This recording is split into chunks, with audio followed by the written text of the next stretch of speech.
ఓం సద్గురు పరబ్రహ్మణే నమః. మనం పంచకోశాలు గురించి తెలుసుకుంటున్నాం. మరి ఒకదానిలో ఒక కోశములో ఒక కోశము ఇమిడి ఉంది. ఒక కోశము కంటే లోపల ఉన్నటువంటి కోశం బలమైనదిగా మనం తెలుసుకున్నాం. మరి ఆనందమయ కోశం 5వది. 4 కోశాలు పదార్థాలేంటో, దాని ధర్మాలేంటో, అధ్యాసలేంటో, వ్యతిరేక్తతలేంటో అన్నీ తెలుసుకున్నాం. ఈ ఆనందమయ కోశం దగ్గరకు వచ్చాము. 5వది. దీనికి ప్రియం, మోదం, ప్రమోదం వృత్తులతో కూడిన అజ్ఞానమే ప్రధానముగా గల అంతఃకరణే ఆనందమయ కోశము. దీనికి ఏంటంటే ప్రియం, మోదం, ప్రమోదం. ప్రియం అంటే ఒక పదార్థాన్ని చూసినప్పుడు కలిగేటువంటి ఆనందం. ఇప్పుడు ఏ షాపులోనూ మిఠాయి కొట్టులోకి వెళ్ళాం, ఒకదాన్ని చూసాం, దాన్ని చూడగానే ఆనందం అనిపించింది, అది కావాలనిపించింది. మరి ఆ వస్తువుని తీసుకున్నాం, అదే మోదం. కావాలనిపించడం మోదం. దాన్ని తీసుకుని అట్లా పట్టుకుంటేనే ఒక రకమైన ఆనందం వస్తుంది, మనం కోరుకున్నది దగ్గరకు వచ్చింది కదా అని. ప్రమోదం అంటే దాన్ని, ఆ మధుర పదార్థాన్ని, ఇష్టమైన పదార్థాన్ని తిని ఆనందిస్తాం కదా, ఆ ఆనందమే ప్రమోదము అంటారు. ప్రియం, మోదం, ప్రమోదం అనే వృత్తులతో కూడుకున్నటువంటి అజ్ఞానమే ప్రధానంగా కలిగిన అంతఃకరణ. అంతఃకరణే ఆనందమయ కోశం. అంతఃకరణ అంటే లోపల ఉండే పనిముట్లు: మనస్సు, బుద్ధి, చిత్తము, అహంకారము. మనస్సు, బుద్ధి, చిత్తము, అహంకారం అనే 4 మనకి ఏది కనపడదు, లోపల ఉంటాయి. మనం చేసే పనులను బట్టి వాటిని తెలుసుకుంటాం. మరి మనస్సులోది ఎప్పుడో బయటికి వచ్చినప్పుడు, ఓ నీ మనసు ఇలా ఉందా, నీ మనసులో ఇలా ఉందా అంటాం. మరి చేసిన పనులను బట్టి ఈరోజు నీ బుద్ధి ఇలాంటిది అని, మంచైనా చెడైనా ఇంత మంచి బుద్ధి అనుకోలేదనో, లేకపోతే ఇంత చెడ్డ బుద్ధి అనుకోలేదనో అంటాం. మరి ఆ చిత్తం అనేది చింతన చేస్తూ ఉంటుంది, చంచలత్వం ఉంటుంది. ఒక్కోసారి చేసే పనిని మర్చిపోకుండా ఉండటమే చింతన చేస్తుంది. ఆ చేసే పని అయ్యేదాకా చిత్తం గుర్తు చేస్తూ ఉంటుంది.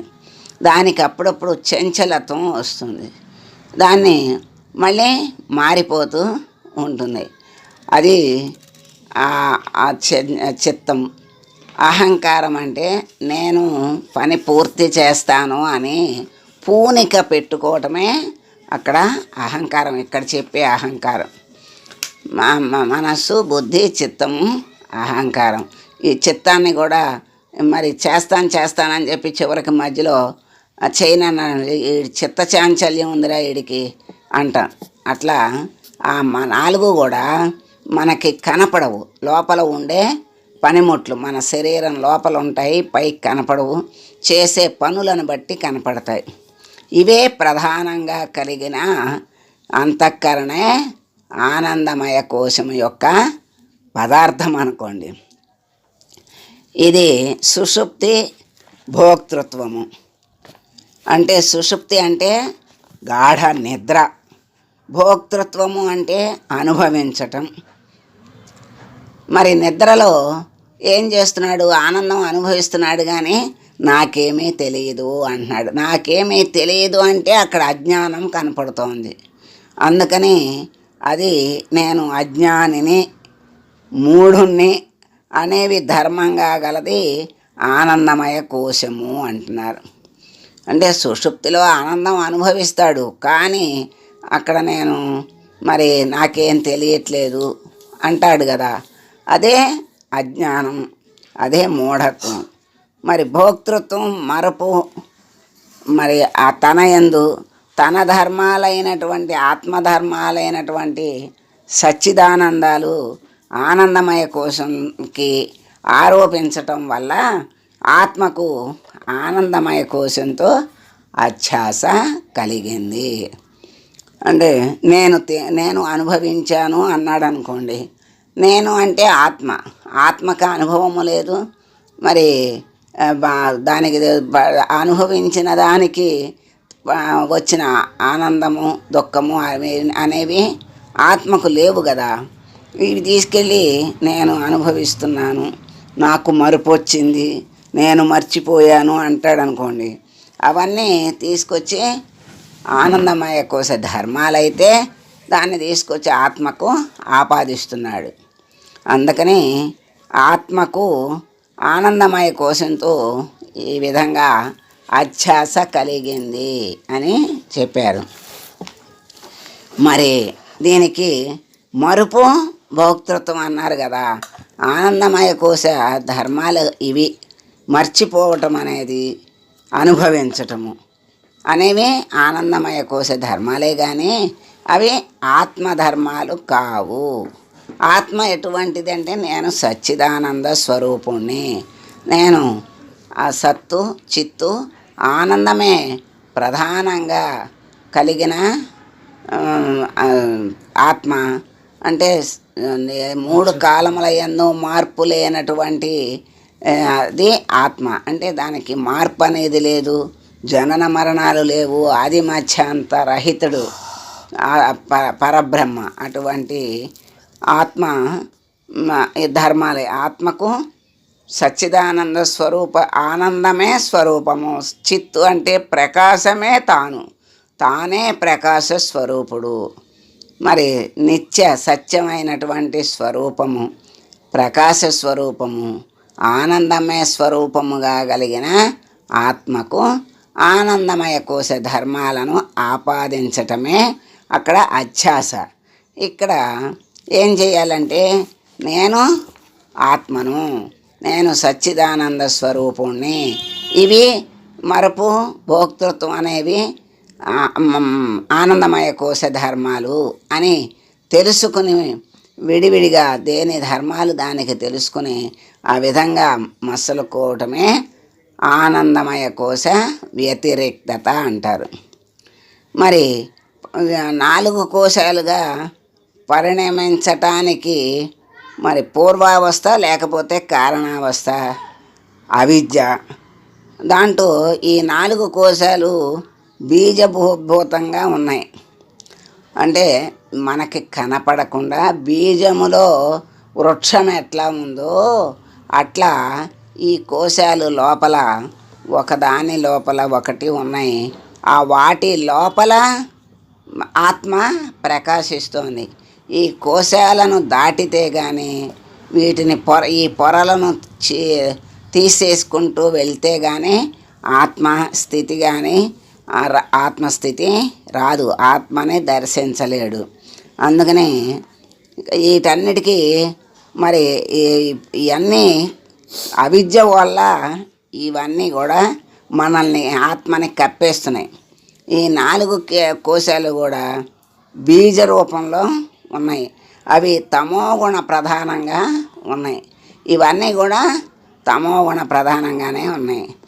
మరి అవిద్య అంటేనే మరి తమోగుణం. అధిష్టాన రూపం స్వరూపానందం ప్రతిబింబిస్తే కలిగేటువంటి సూక్ష్మమగు అవిద్యావృత్తే ఆనందమయ కోశము. అట్టి అవిద్యలో అధిష్టానమగు స్వరూపానందం అంటే ఆత్మ యొక్క ప్రతిబింబం అనుకోండి. ఆ ప్రతిబింబించింది స్వరూపానందం ప్రతిబింబిస్తే కలిగేటువంటి సూక్ష్మమైన అవిద్యావృత్తే ఆనందమయ కోశం.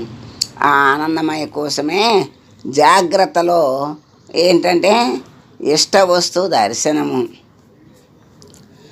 ప్రియవృత్తిగాను, ఆ వస్తువు హస్తగతమైనప్పుడు మోదవృత్తిగాను, ఆ వస్తువు అనుభవించినప్పుడు ప్రమోద వృత్తిగాను మారుతోంది.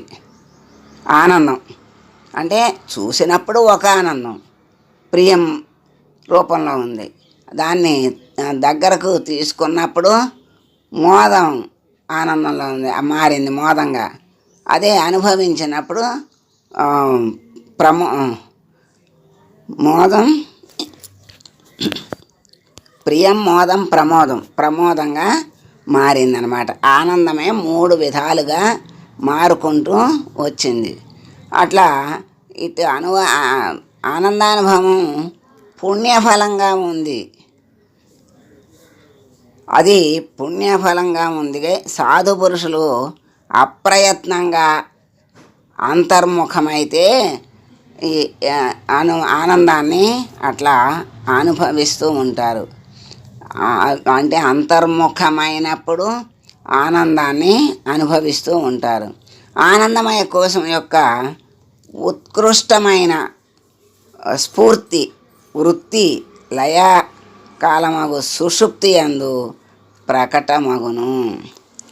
ఆనందమయ కోశము యొక్క ఉత్కృష్టమైనటువంటి స్ఫూర్తి వృత్తి లయకాలమైన సుషుప్తి అందులో మనకి ప్రకటమగును. అంటే ఈ ఆనందం అనేది తెలియని ఆనందం మనం సుషుప్తిలో అనుభవిస్తున్నాం. అదే ఇక్కడ కూడా ఆనందమయ కోశము యొక్క లక్షణం. ఎప్పుడైనా వృత్తి లయమందే అనుభవం అవుతుంది. ఈ ఆనందం అనేది ఎప్పుడు వస్తుందంటే వృత్తి లేనప్పుడే వస్తుంది. ఏ వృత్తి లేని సుషుప్తిలో వస్తుంది. అదే జాగ్రత్త స్వప్నాల్లో ఇష్టమైనటువంటి వస్తువుల్ని చూడటంలో దగ్గరకు పొందటంలో అనుభవించటంలో లభిస్తుంది. అవన్నీ స్వల్పకాలంలో క్షణికానందాలుగా మనకి తెలుస్తోంది. అది ఏ ఆనందమైనా క్షణికమే, అంటే కాసేపు ఆనందంగా ఉంటుంది. తర్వాత ఏ విషయానందమైనా తర్వాత బాధగానే అనిపిస్తుంది, మారుతుంది.